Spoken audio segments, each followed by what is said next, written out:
Chapter 5. As the week went by, August lingered in my thoughts. My long morning runs along the beach were filled with a desperate attempt to outpace the feverish desire he had awoken within me, but I could not seem to shake my yearning. Nights were filled with lucid dreams of his hands on my body, and when the silence of my apartment grew suffocating, my hands would slip down to the deep hidden place within myself, desperately trying to still the persistent ache inside, but I could not find release. It was as if August had kidnapped my pleasure, and it lay concealed and bound to him alone. Despite all my hesitations, I was hopelessly entangled in his current. A mid-afternoon sun bloomed tentatively through the narrow windows of the public library as I furiously flipped through worn pages that smelled of mildew and dust, scouring old books in search of something that would give me more clarity as to who and what August was.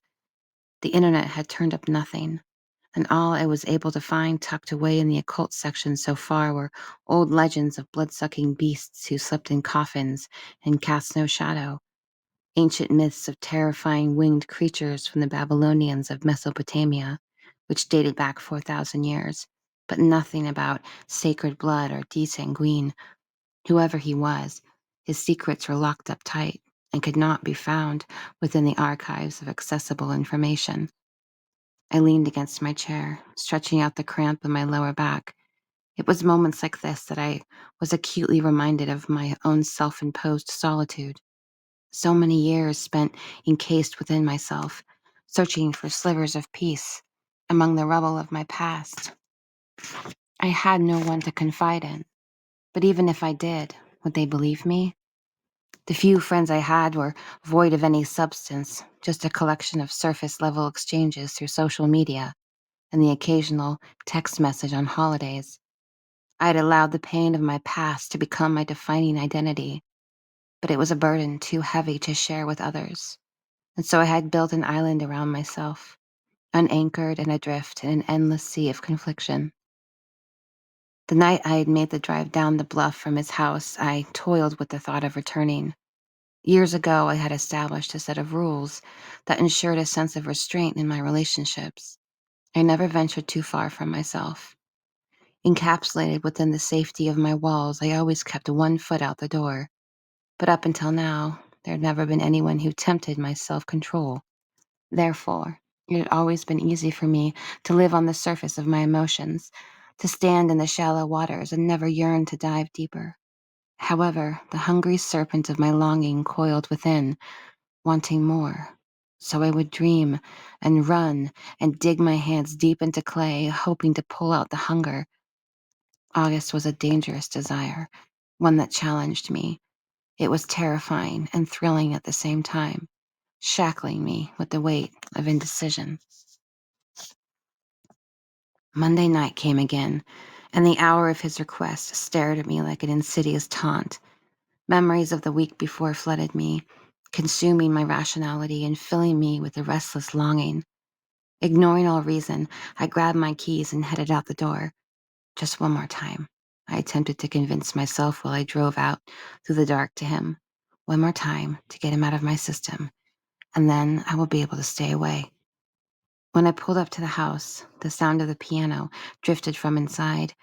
As I made my way to the front door, the notes grew with intensity, a staccato that was wild and unhinged, like a madman dancing in the night.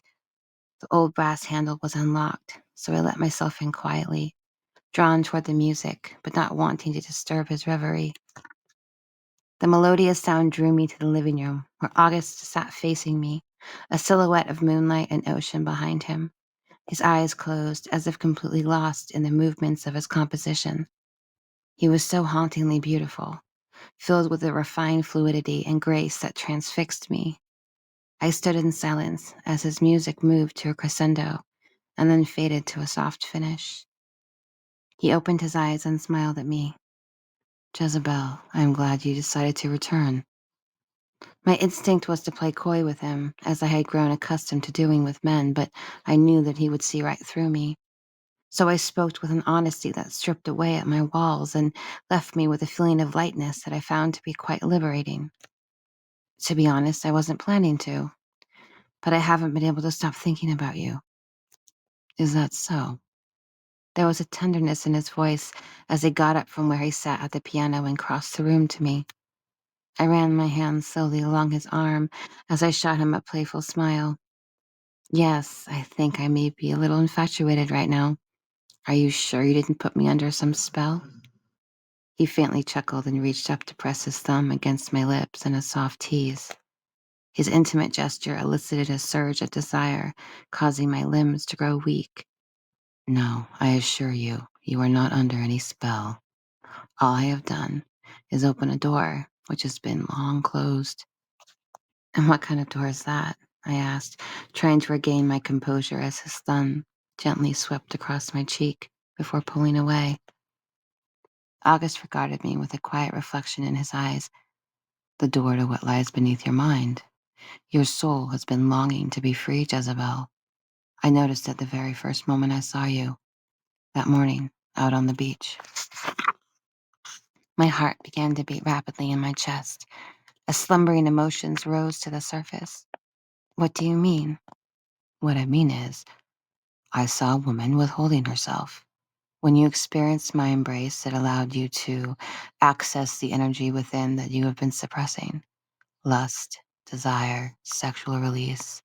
It is all just the energy of your soul trying to transmute itself into something deeper and more profound. So I'm transmuting right now? August gave me a small smile. In a sense, yes. You are feeling certain things more intensely than before. You see, an embrace is immensely beneficial for the both of us. I took in his words, musing over his meaning. So many years I had spent precariously clinging to the walls I had built around myself, and meeting August felt like a delicious gift washed upon the shore of my solitude. But I did realize what an impolite host I had been when you came to me last week. In all honesty, I was a bit rushed in my haste to embrace you. He motioned toward the living room. Please, make yourself comfortable. Would you like something to drink? I have wine, beer, or I could make you some tea if you would prefer. Wine would be nice, thank you. I followed him to where a small fire danced in the hearth. Below the stone fireplace on the floor lay a soft animal skin rug, with pillows placed upon it like a thoughtful invitation. He disappeared into the kitchen, his retreat barely making a sound, while I settled myself on the floor. The heat of the flames flickered across my skin as I rested my back on the cushions. Relaxation washed over me as I soaked in the delicious warmth which wrapped itself around me like a blanket. August reappeared, the firelight glinting against 2 glasses of wine. He handed one to me and raised his own, clinking the delicate crystal softly against my glass. I returned the silent toast with a small smile and took a long sip. Does alcohol have the same effect on you? I asked. August smiled over the rim of his glass. Yes, I eat, drink, and sleep, just like you. He set his glass down and moved closer to me. Taking my feet, he unzipped my boots, slipped them off, and began to slowly knead the tender flesh underneath. His touch felt exquisite and intimate as his hands worked through the muscles, sending shivers of delight to course up my spine. And how long have you been playing the piano? A long time. I dabbled for many years, but it wasn't until my wife.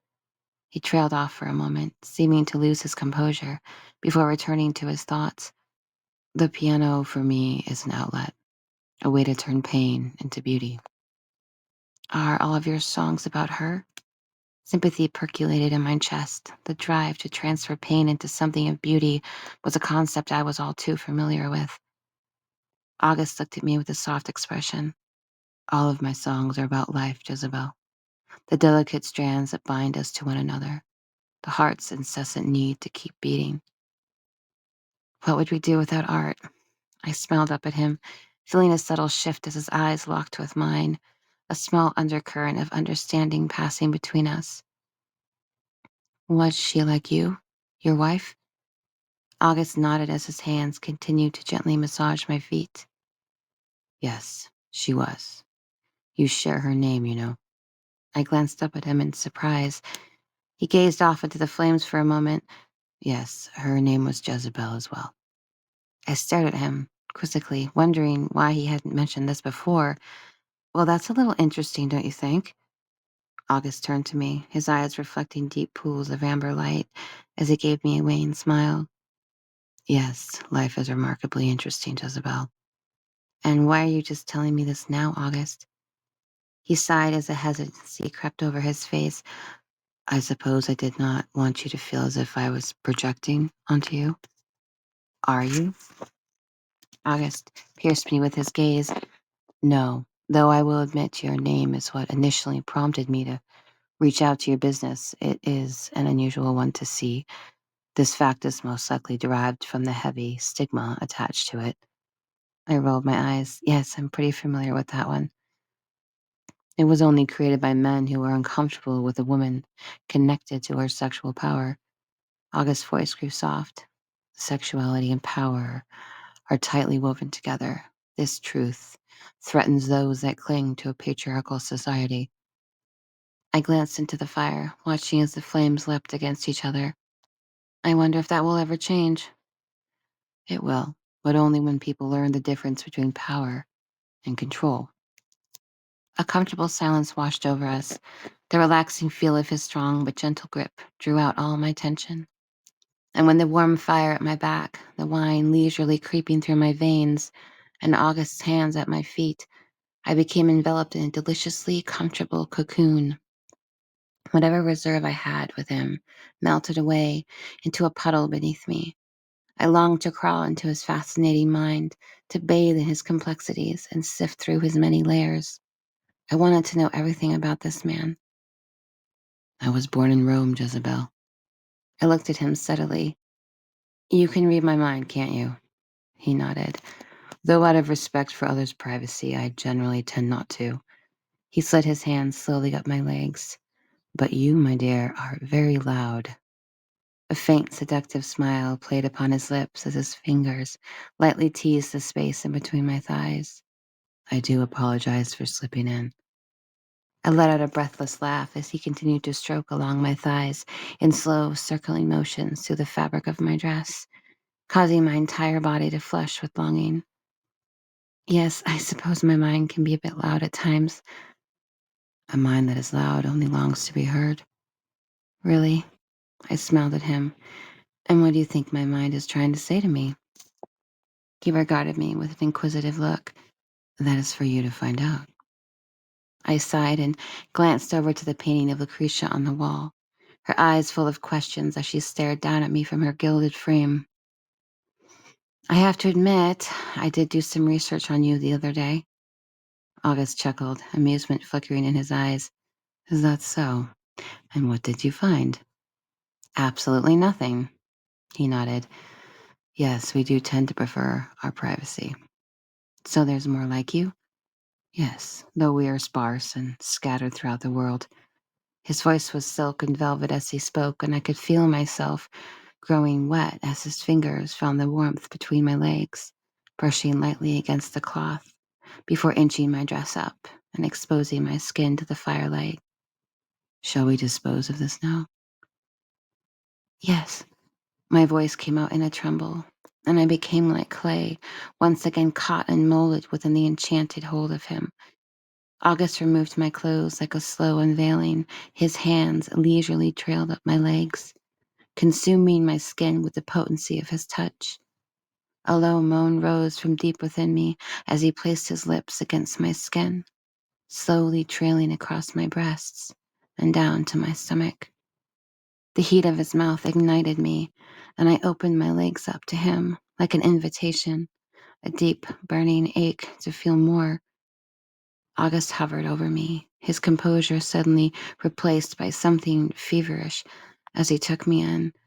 With a groan, he dipped down and placed a soft kiss between the folds of my sex, and I arched my back as a rush of delicious pleasure shot through me. His kiss suddenly grew deeper as his hands gripped my thighs, his tongue hitting all the right places inside, as if he knew them by heart. I quickly lost myself, tumbling over the edge, my fingers tangled in his hair. His name spilled from my mouth, loud and frantic, as I crashed beneath him. I heard him murmur something in Latin as he nuzzled against me for a moment, breathing in the rich scent of my desire before he rose himself above me. In the light of the fire, the thick gloss of his hair shone like wet oil paint as he traced his finger lazily along my jawline. We locked eyes in a stillness that felt suspended, and I was overcome by a longing to pry inside his depths, to break down his walls and uncover the wildness of what lay below. What are you thinking about, August? His finger leisurely descended to my neck. I'm thinking about how beautiful you are. My hands reached up to his shirt, where I grasped the buttons between my fingers, slowly unhooking them. I needed to see him, beneath all his clothes and silky seduction, to feel the heat of his skin on mine. Even though he was giving me more ecstasy than I ever thought possible, I wanted more. What are you doing? His question came out soft and hesitant as his body stiffened above me for a moment. I want to see you. My words came out delicate and pleading. Let me touch you. He did not respond, only watched me silently, allowing me to slide his shirt down the length of his arms, my hands trailing over the smooth, tight muscles of his chest. His skin felt like silk and glowed like a liquid amber in the light of the flames. A flash of longing crept to the surface of his gaze as my fingers lightly brushed across his nipples, his eyes flickering with a momentarily vulnerability. A rush of excitement coursed through me, and I brazenly slipped lower, pulling down on the waistline of his pants when he grabbed my hand. Jezebel, this is not about my desire. This is about yours. You are already giving me more than you know. But I want you. His eyes caught mine in the light of the fire. I would prefer it if we did not complicate this arrangement between us.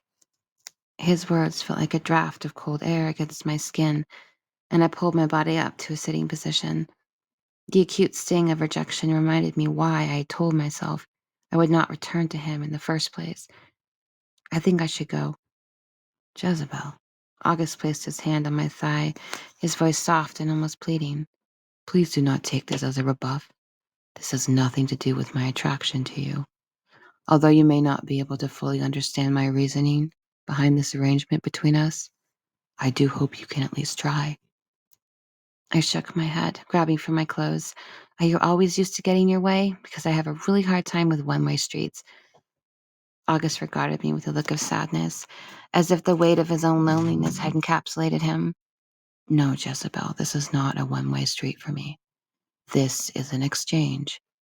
But at the same time, I do not want you to feel uncomfortable in any way. So I completely understand if you do not wish to continue. Silence settled around us for a moment, my hands nervously twining themselves on my lap.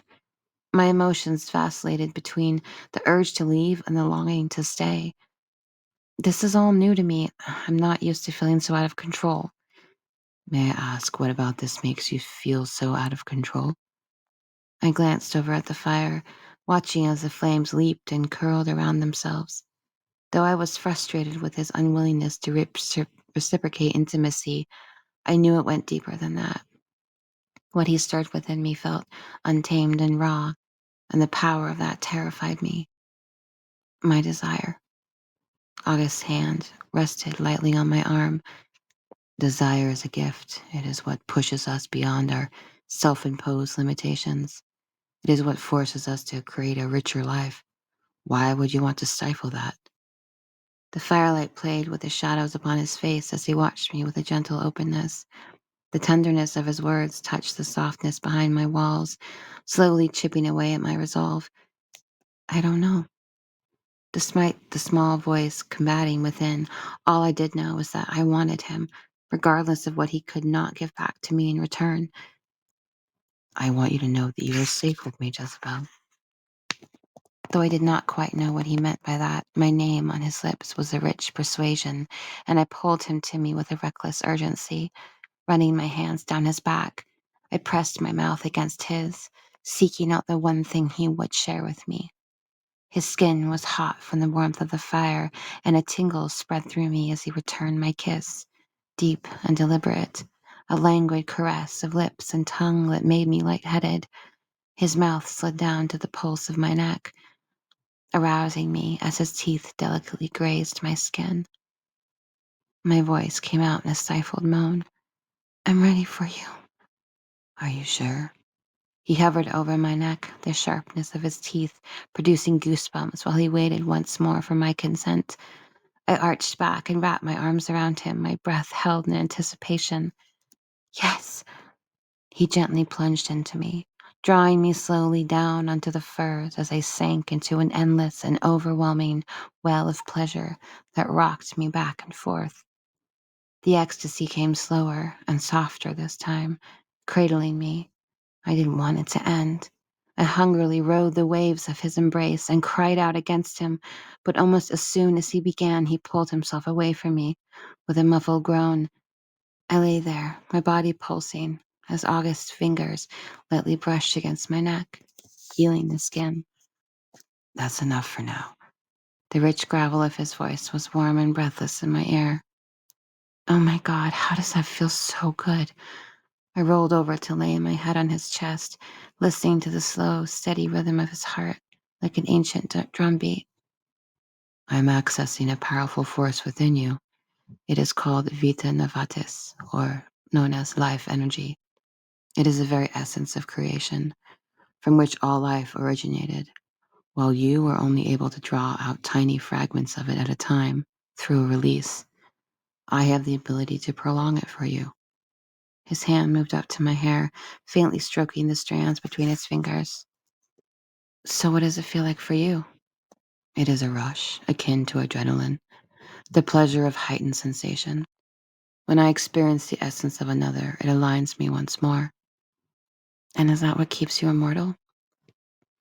Immortality is a concept created by man. There was no end to anything. I too will grow old and die. I just happen to exist in a realm where time flows on a different trajectory than yours.